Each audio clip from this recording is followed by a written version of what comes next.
श्री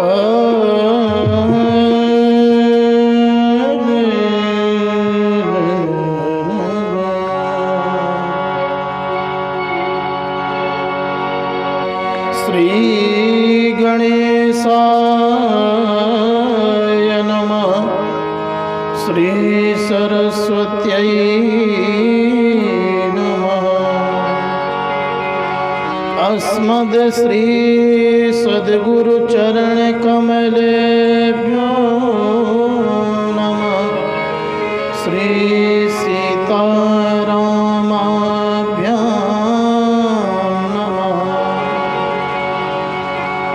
ध्येयं सदा परिभव नामभीष्टदोहम्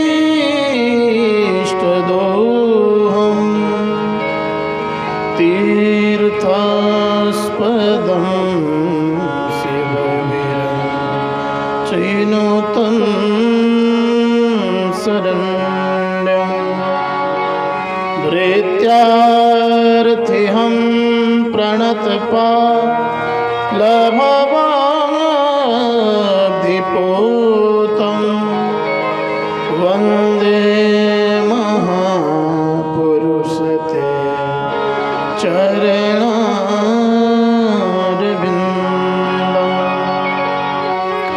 दूर्वादलद्युतितनुं तरुणाब्जनेत्रं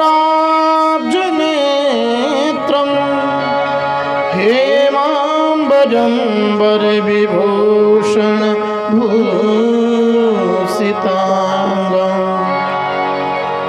कन्दर्पकोटिकमनीय किशोरमूर्तिं पूर्तिं मनोरथभुवां भज जानकीशम्।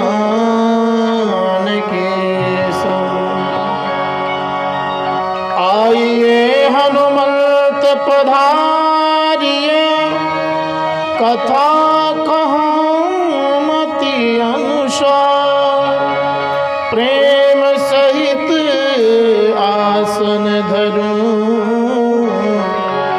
पधारिए पवन कुमार। जय जय श्री राधा रमण जय जय नवल किशोर जय गोपी चित चोर प्रभु जय जय माखन चोर। बोल वृंदावन बिहारी लाल की यमुना महारानी की जय। भागवत महापुराण की जय। श्री व्यास भगवान की जय। श्री सुखदेव जी महाराज की जय। जय जय श्री राधे श्याम। प्रेम नगर मत जाना मुसाफिर प्रेम नगर मत जा।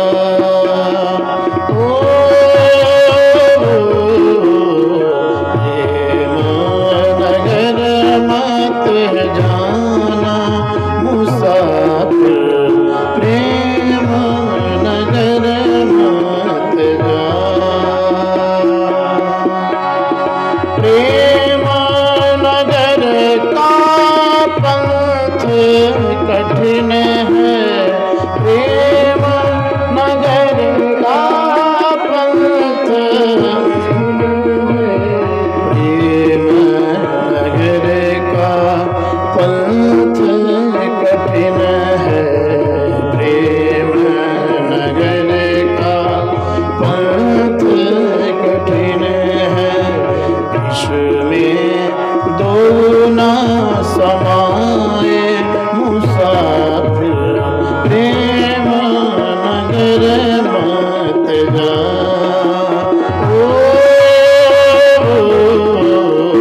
प्रेम नगर मत जाना मुसाफिर प्रेम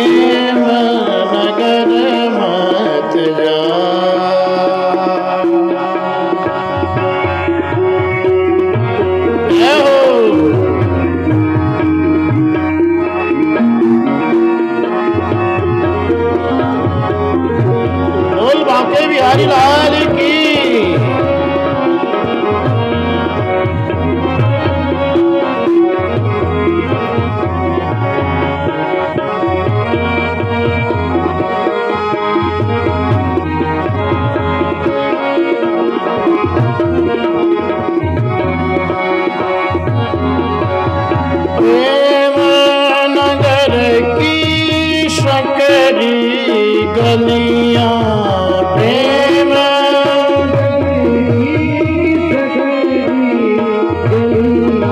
ओ प्रेम नगर का पंथ कठिन है प्रेम नगर का प्रेम नगर का पंथ कठिन है प्रेम नगर का इसमें दो न समाए मुसाफिर प्रेम नगर मत जा ओ प्रेम नगर मत जाना मुसाफिर प्रेम नगर मत जा प्रेम नगर की गहरी नदियाँ प्रेम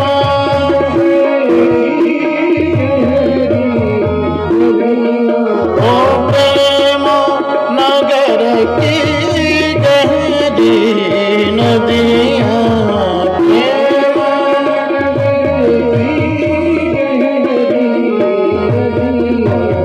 प्रेम नगर की गहरी नदियाँ प्रेम नगर की इसमें दो न समाए मुसाफिर प्रेम नगर मत जा ओ प्रेम नगर मत जाना मुसाफिर प्रेम नगर मत जा ब्रह्मानंद कोई बिरला पहुँचे ब्रह्मानंद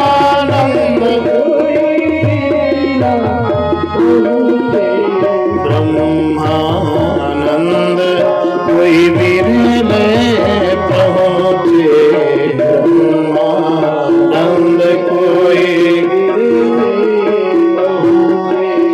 पावे पद निर्वाण मुसाफिर प्रेम नगर मत जा ओ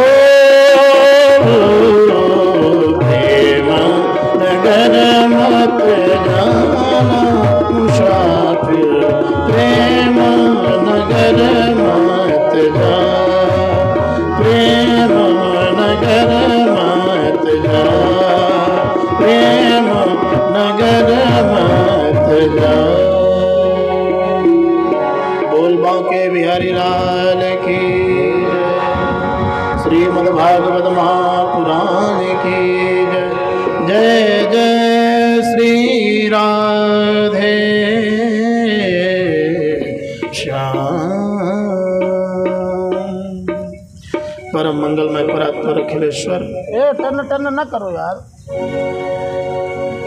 पर ब्रह्म परमेश्वर अकारण करुणा वृणालय भक्त वांछा कल्पतरु तड़ित विनिंदित पीतांबरधारी आनंद कंद ब्रजेंद्र नंदन नंदनंदन यशोदा सुखवर्धन भक्त धन प्राणेश्वर प्राणवल्लभ कर्तुम अकर्तुम सर्वसमर्थवान ईश्वर जगदीश्वर परमेश्वर सर्वेश्वर भगवान श्री बांके बिहारी सरकार के दिव्य वांगमय प्रतिस्वरूपा श्रीमद्भागवत महापुराण प्राणेश्वरी प्राणवल्लभा भास्वती जगदम्बिका पाराम्बिका वृषभान नंदनी कीर्ति नंदनी भगवान श्री कृष्ण की प्राण प्रियतमा भास्वती भगवती श्री राधा रानी जी कथा के परम रसज्ञ श्रोता अनंत बलवंत संत श्री हनुमान जी महाराज प्रातः स्मरणीय पूज्य पाद श्री सदगुरुदेव भगवान जी श्रद्धामयी ममतामयी वात्सल्यमयी महिमा मंडित गरिमा मंडित अर्चनीय वंदनीय हमारी माताएं बहनें ध्रुव, प्रहलाद, अम्बरीश के पवित्र यशों को गौरवान्वित करने वाले भारत के आशातीत कर्णधार नवनिहाल नन्हे मुन्ने बच्चे श्री व्यास भगवान के श्रीमद् भागवत महापुराण के एक एक श्लोकों पर, अर्धालिकाओं पर श्रद्धा विश्वास रखने वाले समस्त बुजुर्ग बंधु, दूर दरार से आए हुए हमारे सभी श्रोता महानुभाव, परीक्षित की भूमिका निभा रहे हमारे मुख्य यजमान परम श्रद्धेय श्री श्रीनिवास गौतम जी एवं आदरणीय उनकी धर्मपत्नी जी, इस कार्यक्रम के मुख्य आयोजक, मुख्य सूत्रधार हमारे परीक्षित जी के छोटे सुपुत्र परम श्रद्धेय श्री सुरेंद्र प्रसाद गौतम जी एवं उनकी धर्मपत्नी आदरणीय मीना गौतम जी एवं समस्त गौतम परिवार के आज सहयोग से आप सभी के श्रद्धा और विश्वास से श्रीमद् भागवत महापुराण की कथा का आज षष्ठम दिवस है। छठवें दिन की पवित्र पावन बेला में हम सभी बैठ करके सुंदर दिव्य श्रीमद् भागवत महापुराण की कथा श्रवण कर रहे हैं।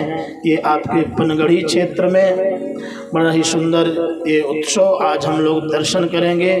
भगवान श्री बांके बिहारी सरकार का माँ भगवती रुक्मणी के साथ में सुंदर पाणी ग्रहण संस्कार की हम लोग कथा गायन श्रवण लाभ लेंगे और झांकी के माध्यम से दर्शन भी करेंगे।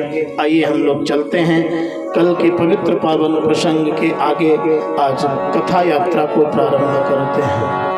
भगवान पिता रात्रि शरदोत्फुल्ल मल्लिका विक्षरन्तु मनश्चक्रे योगमायामुपाश्रिता। भगवान श्री कृष्ण चंद्र जी महाराज आज वन में एकांत में बैठ करके आज अपनी बांसुरी का निनाद कर रहे हैं, बांसुरी को बजा रहे हैं।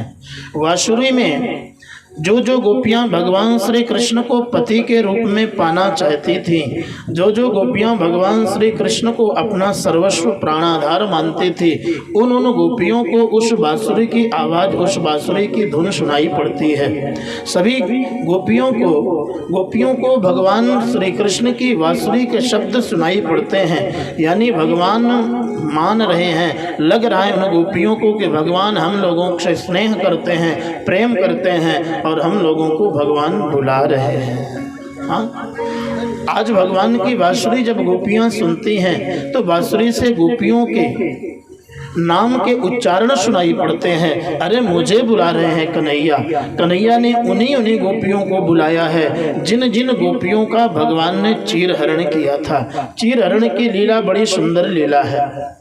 गोपियों ने भगवान श्री कृष्ण को प्राप्ति के लिए, पाने के लिए ब्रह्म मुहूर्त में यमुना में स्नान करती हैं और कात्यायनी माता का पूजन करती हैं और कात्यायनी माता के सामने एक मंत्र का जाप करती हैं। अगर आज भी किसी हमारी बहन का विवाह में कहीं परेशानी आ रही है, अगर वो बहन 21 दिन तक इस मंत्र का जाप करे, कात्यायनी माता का जाप करे, एक केले के पत्ते में बैठ करके, मुख में पान रख करके, घी का दीपक जला करके और सुंदर इस मंत्र का जाप करे, तो भगवान की कृपा से सुंदर पति से मिलेगा और विलंब जो शादी में उसके हो रहा है वो अविलंब विवाह उसका होगा। ऐसा श्री भागवत जी का मानना है। गोपियां बैठ करके और इसी मंत्र का जाप करते हैं। कात्यायनी महामाये महायोगिन्यधीश्वरी नंद गोप सुतम देहि पतिम में कुरुते। भगवान श्री कृष्ण ने सोचा कि गोपियां तो बड़ा अच्छा कार्य कर रही हैं, हमें पाने के लिए पूजन कर रही हैं, वंदन अभिनंदन कर रही हैं, कात्यायनी माता का मंत्र जाप कर रही हैं, पर गोपियों ने एक भूल किया है। गोपियां भूल क्या करती हैं कि निर्वस्त्र होकर के स्नान करती हैं यमुना जी में। भगवान ने सोचा कि गोपियों को ज्ञान देना तो मेरा कर्म है, मेरा धर्म बनता है, क्योंकि ये गोपियां जानती नहीं हैं भगवान श्री कृष्ण ने एक दिन जाकर के सभी गोपियां जब स्नान करने के लिए यमुना जी में प्रविष्ट हो गईं, तो भगवान कृष्ण गए और सभी गोपियों के वस्त्र उठा करके एक पेड़ पर चढ़ गए वस्त्र को लेकर के। अब जब गोपियां स्नान कर चुकी, देख रही हैं कि वस्त्र ही नहीं दिखाई पड़ रहे हैं, तब गोपियां चारों तरफ देखने लगी, अरे मेरे वस्त्र कहाँ गए, मेरे वस्त्रों को कौन ले गया। जब गोपियां देखने लगी, अपने वस्त्र को खोजने लगी, तब गोपियों को दूर दिखाई पड़ा, किसी गोपी की नजर गई, अरे मेरा वस्त्र तो वो कन्हैया ले लिया है। अब गोपियां कन्हैया से निवेदन करती हैं, अरे लाला मेरे वस्त्र तो दे दे। लाला ने कहा कि मैं वस्त्र नहीं दूंगा। गोपियां भगवान से प्रार्थना करती हैं, अरे मेरे वस्त्र तो दे दे कन्हैया, मेरे लाला वस्त्र तो दे दे। भगवान ने कहा आप लोग आ करके अपने अपने वस्त्र लेके जाओ। आपस में गोपियां वार्तालाप करती हैं। हाँ, भगवान कृष्ण की जब तिरछी मुस्कान को गोपियां देखती हैं ना, तो गोपियां निवेदन करती हैं और गोपियां कहती हैं, भगवान कृष्ण से गोपियां कहती हैं, लाला हे लाला तुम क्यों इस तरह से देखते हो, हम लोगों को बहुत दिक्कत हो रही है। हाँ, गोपियां भगवान से निवेदन करती हैं। भोजपुरी में हम लोग श्रवण करेंगे कैसे गोपियां कहती हैं। आइए हम लोग दर्शन करते हैं गोपियां किस तरह से भगवान से निवेदन करती हैं। अरे मोरी के नजरिया के बान हे कान्हा जी, जान लेवे का मारी के नजरिया के बान हे कान्हा हमरे, जान लेवे का तू कान्हा, प्राण लेवे का जान लेवे का तू हमरे, प्राण लेवे का बैठे कदम बाकी बार हे कान्हा हमरे, जान लेवे का बैठे कदम बाकी बार कान्हा हमरे, जान लेवे का।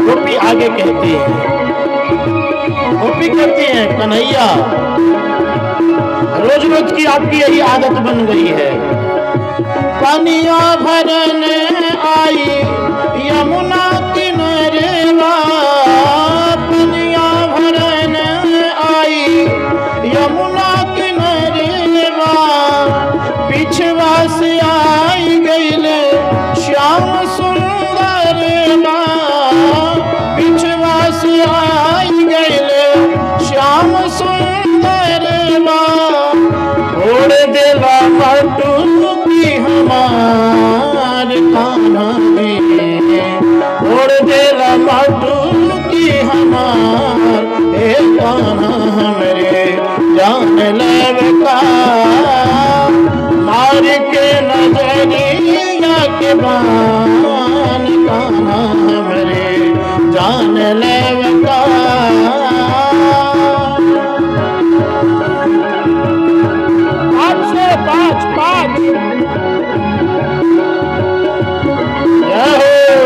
कोई बाके बिहारी लाल की, चीर हरण भगवान की। और लास्ट में गोपी कहती है,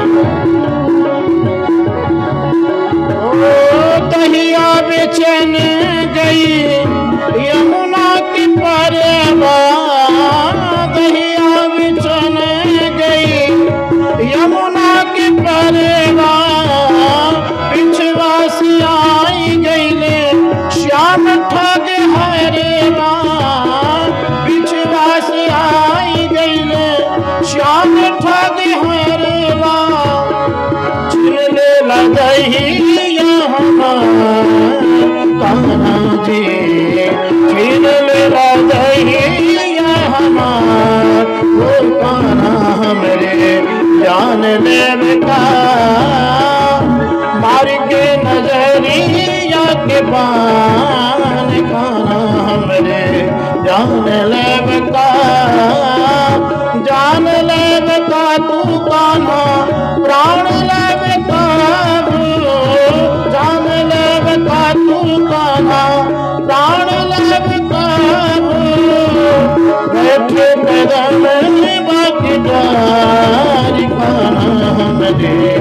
जान लेवका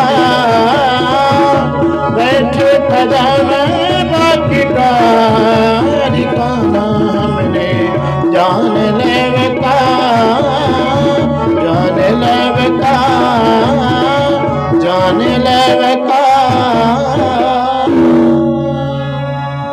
भगवान श्री कृष्ण ने गोपियों से कहा, गोपियों अपने अपने वस्त्र आके ले जाओ। यानी भगवान ने जो गोपियां प्रायश्चित करती हैं ना, जो पाप करती हैं, उनका भगवान ने प्रायश्चित करा दिया। हाँ, क्योंकि निर्वस्त्र होकर के स्नान, भोजन, शयन और गवन, ये चार काम नहीं करने चाहिए कभी भी निर्वस्त्र होकर के। जितना गोपियां पुण्य नहीं करती थी उससे ज़्यादा पाप हो जाता था, यमुना महारानी का अपमान हो जाता था, इसलिए गोविंद ने उनका चीर चुराया। हाँ, अथवा परीक्षित जी, भगवान ने चीर क्यों चुराया गोपियों का? आज तमाम लोग कहते हैं कि भगवान ने चीर चुराया। चीर चुरा करके भगवान ने शिक्षा दिया, हे संसार के लोगों, हे गोपियों, ईश्वर और जीव का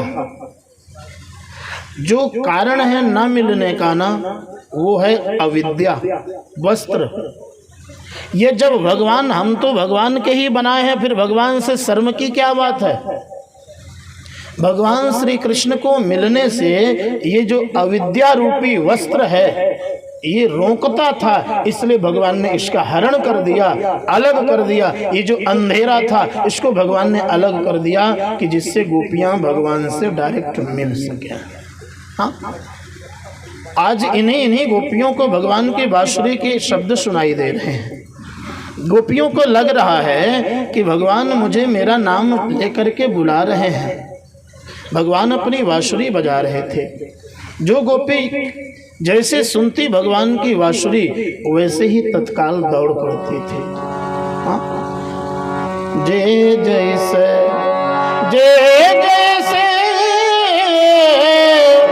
तैसे उठ धावा, बाल वृद्ध कहूँ संग न लावा। जो गोपियां जिस अवस्था में थी ना, वो उसी अवस्था में दौड़ पड़ती थी। कहाँ जा रही हैं गोपियां? भगवान से मिलने के लिए जा रही हैं। हाँ, गोपियां इंतजार करती थी भगवान से मिलने के लिए। आज भगवान की बांसुरी के शब्द सुनाई पड़ते हैं। एक गोपी श्रृंगार कर रही थी। ओंठ में जो लगाया जाता है ना, क्या बोलते हैं ओंठ वाला पालिश को? हाँ, लिपस्टिक को गोपी लगा रही थी। एक गोपी तो भूल गई कि ओंठ में लगाना है और लिपस्टिक को आंखों में लगा ली, और जो आंखों वाला काजल है ना उसको ओंठ पे लगा ली गोपी।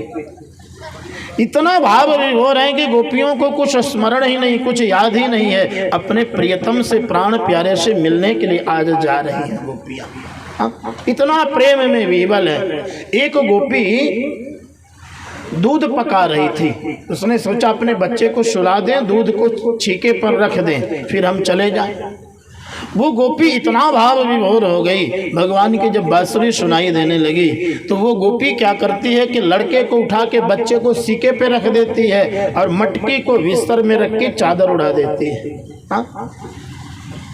गोपियां भगवान कृष्ण के प्रेम में इतनी दीवानी हो गई हैं कि गोपियों को कुछ समझ में नहीं आता। एक गोपी जाने को तैयार हो गई। उसका पति ने देखा कि ये तो जाने वाली है, तैयार हो रही है, तो गोपी का पति गोपी को ले जाकर के एक कमरे में बंद कर दिया और सीकर लगा दिया, ताला भर दिया। जैसे ही ताला भरा ना, रात्रि में देखा तो वो गोपी का शरीर तो यहाँ पड़ा था पर प्राण भगवान के पास चले गए थे उस गोपी का। हाँ, इतना भगवान में दीवानी थी वो गोपी। भगवान पिता रात्रि शरदोत्फुल्ल मल्लिका, भिक्षरन्तु मनश्चक्रे योगमायामुपाश्रिता,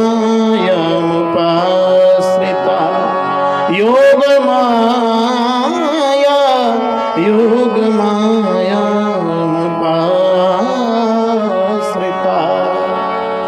भगवान श्री कृष्ण बांसुरी बजा रहे थे और सब गोपियां अर्धरात्रि में अपने अपने घर परिवार सबको छोड़ करके और पहुंच गई गोपियां वन में।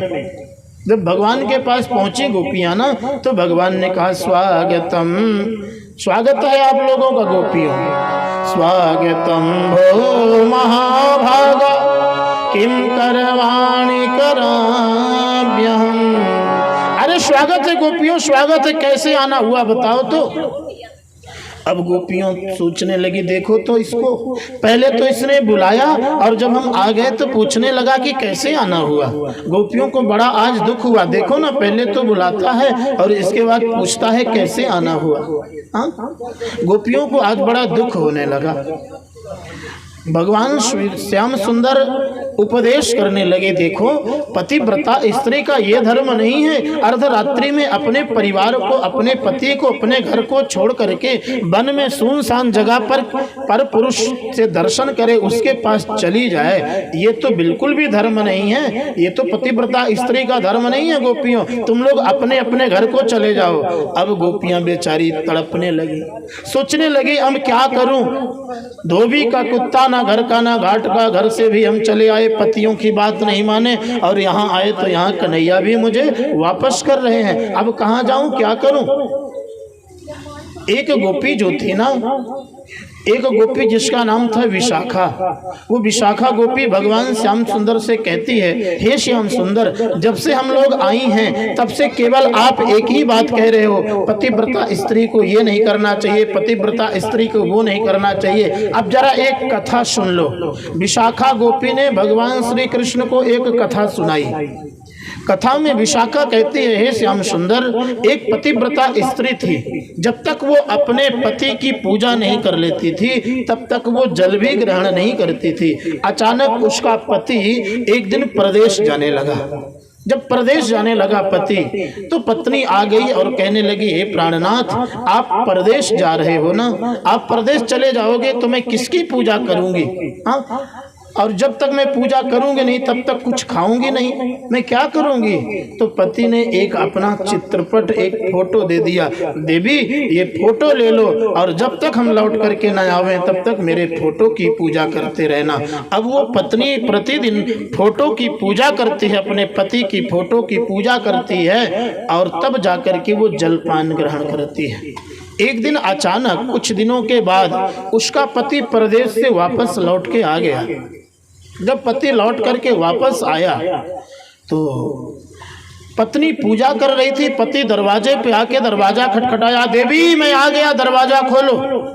अब वो बेचारी पूजा कर रही थी, जो कई महीनों से पूजा चल रही थी उसकी, अब पूजा में वो बैठी थी। अब श्याम सुंदर आप ही बताओ उस स्त्री का धर्म क्या है, अपनी पूजा को छोड़ दे जाके दरवाजा खोले अथवा पूजा को पूरी करके तब जाए दरवाजा खोले, क्या करना चाहिए। श्याम सुंदर ने कहा कि गोपी, जब ओरिजिनल पति आ गया है तो फिर फोटो की पति की पूजा करने से क्या मतलब, जाके उसे दरवाजा खोलना चाहिए, ना जाने कहां से बेचारा आया होगा, भूखा होगा, प्यासा होगा। हाँ, जब ओरिजिनल पति मिल गया है तो अब फोटो की पूजा करने की आवश्यकता क्या है।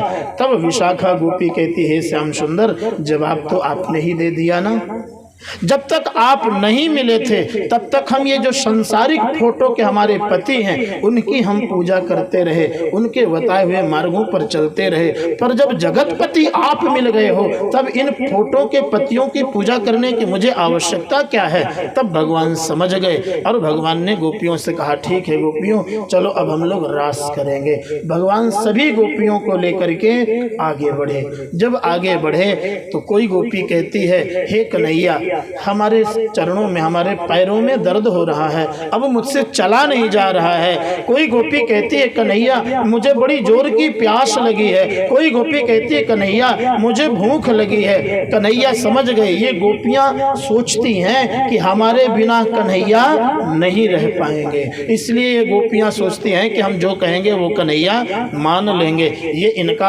अविवेक था। कन्हैया समझ गए इन गोपियों को अहंकार हो गया है। कन्हैया राधा रानी को साथ में लेकर के उन सभी गोपियों के बीच से अंतर ध्यान हो गए।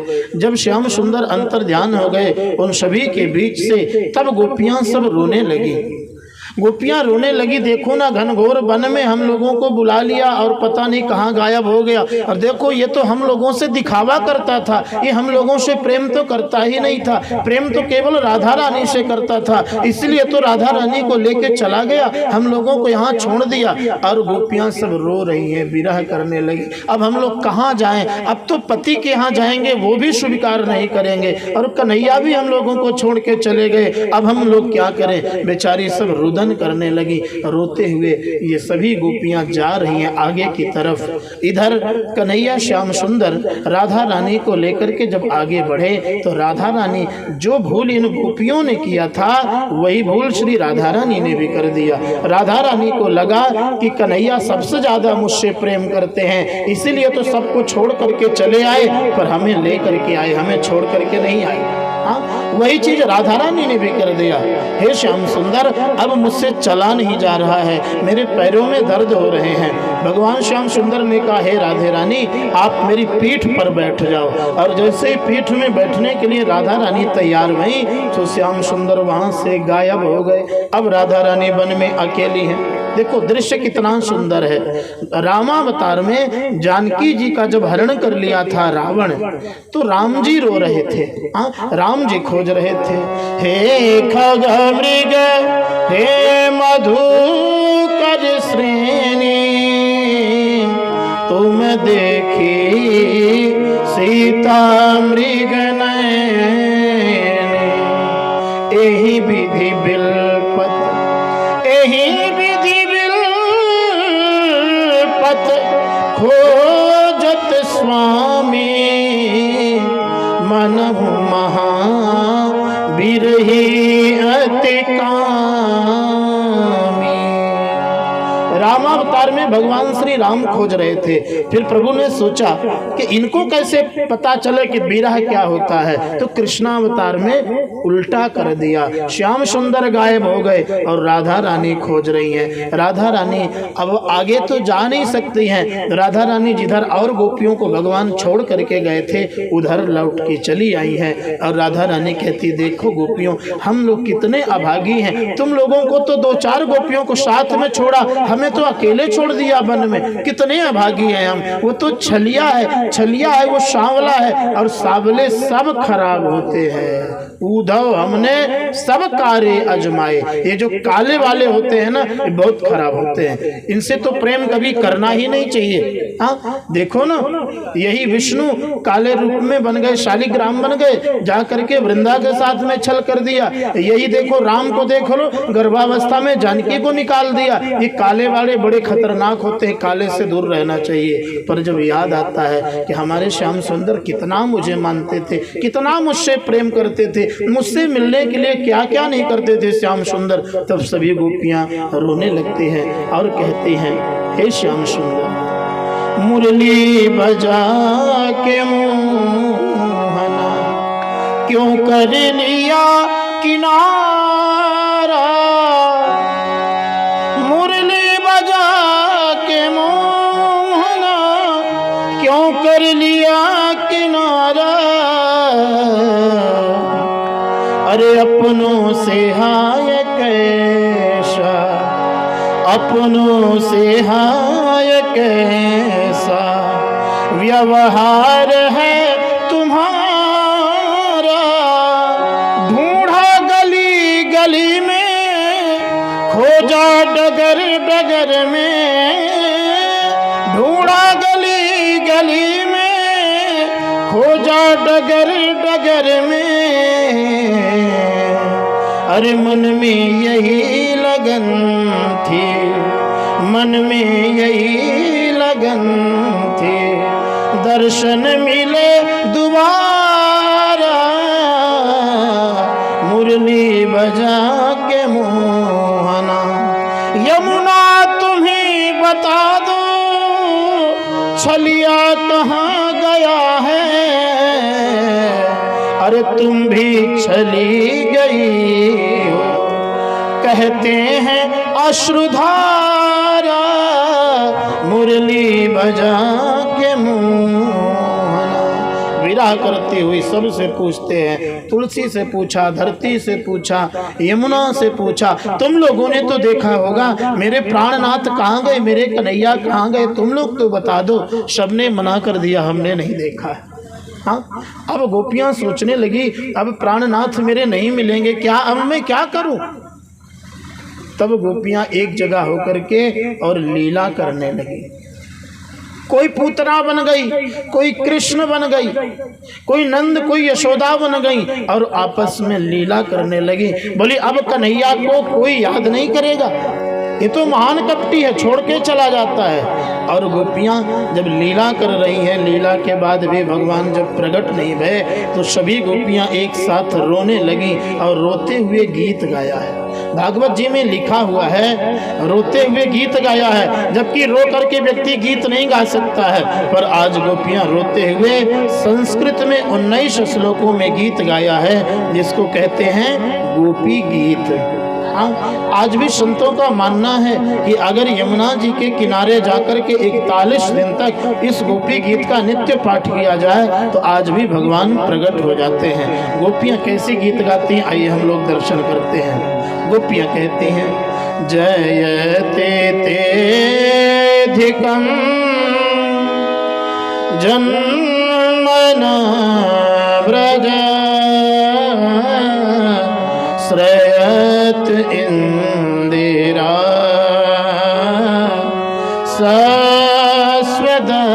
सस्वदत्रहि दयित दृश्यता दीक्षुतावका त्वयि धृतस्य त्वां विचिन्वते तव कथामृतं तप्तजीवनं कविभिरीडितं कल्मषापहम् श्रवणमङ्गलं श्रीमदाततं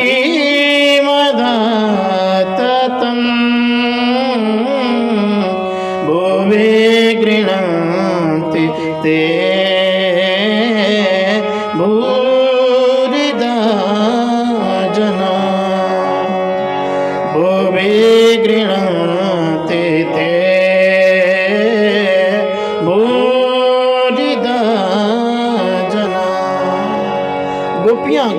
गोपी गीत के माध्यम से भगवान से निवेदन करती हैं। कोई भी स्तुति प्रारंभ होती है ना, वो जा शब्द से होती है, क्योंकि ये जो जा शब्द है ना, ये दग्धा शब्द है, भगवान को जल्दी प्रसन्न कर देता है ये जा शब्द। इसलिए कोई भी स्तुति प्रारंभ होती है तो वो जा शब्द से होती है। रामचरितमानस में देख लीजिए, जब देवताओं ने भगवान की स्तुति करी तो जा शब्द से प्रारंभ हुआ, जय जय सुर नायक जन सुखदायक। हाँ, भागवत जी में वेद स्तुति है, जय जय मजित दोष गुणान भवत।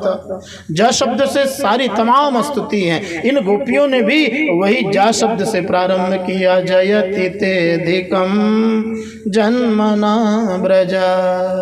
आपकी जय हो प्रभु, आपकी जय हो प्रभु। आपकी कथा तो मंगल करने वाली है। आपकी भगवान की कथा, अगर भगवान ना भी मिले तो भगवान के कथा का वो प्रभाव होता है कि भगवान के दर्शन जरूर हो जाते हैं। समय कम है इसलिए ज़्यादा विस्तार गोपी गीत पर चर्चा नहीं करेंगे, नहीं तो गोपी गीत का तो बड़ा लंबा चर्चा है। हाँ, गोपी गीत में गोपियाँ जब गोपी गीत गाने लगी तो भगवान से रहा नहीं गया।